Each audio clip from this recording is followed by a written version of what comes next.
The man in charge of Christchurch's drinking water says it's difficult for him to guarantee the safety of drinking water to 80,000 people who live in the northwest of the city. John Mackey made the admission to a City Council committee today in response to a letter from the District Health Board, which had asked him about the threat of contamination at shallow bores which supply untreated drinking water. Here's our Christchurch local government reporter Conan Young. Aware of the risk of contamination of the bores, including one that is only 16 metres deep, the council has spent the past 4 years drilling deeper to access a more secure supply of drinking water. Mr Mackey today told the committee that until that work was completed, the assurances the DHB was seeking would be very difficult to provide.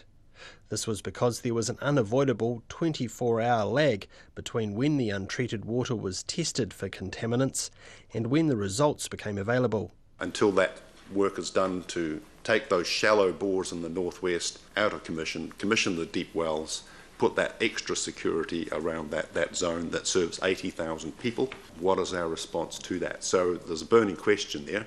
Is that untenable, and do we have to do something now? Councillor Pauline Cotter, whose ward includes some of the 10 bores in question, asked John Mackey if the something now could include chlorinating water coming from the bores until work making them deeper was complete. Yes, so that the equipment is there and the chemical is there. All that needs is a decision.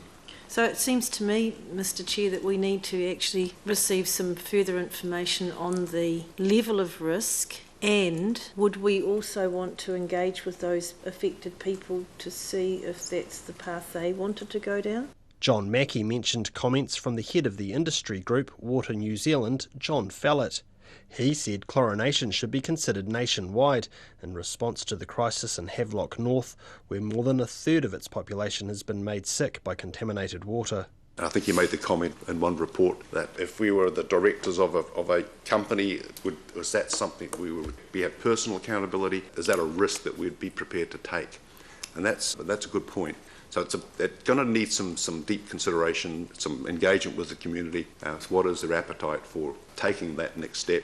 Canterbury DHB drinking water expert Denise Tully told the council the DHB was keen to see money made available soon to improve the security of water being taken from the northwest bores. She also pointed to potential threats to drinking water being supplied to households in rural areas close to Christchurch, including the neighbouring Selwyn and Ashburton districts. You had a discussion earlier about land use intensification, and certainly that is a concern for us. In community water supplies, there are a number now that must monitor for nitrate because it's over half the maximum acceptable value, and that has increased steadily over the years, the number of supplies that must monitor for nitrate. The council committee asked for staff to put together an urgent report on the level of risk posed to the northwest bores and for this to be presented to the next full meeting of the council in 3 weeks. In the meantime, it endorsed a staff proposal to accelerate the work drilling deeper, more secure bores, which the council now wants to complete by 2017, a year ahead of schedule. In Ototahi, ko Conan Young tēnei.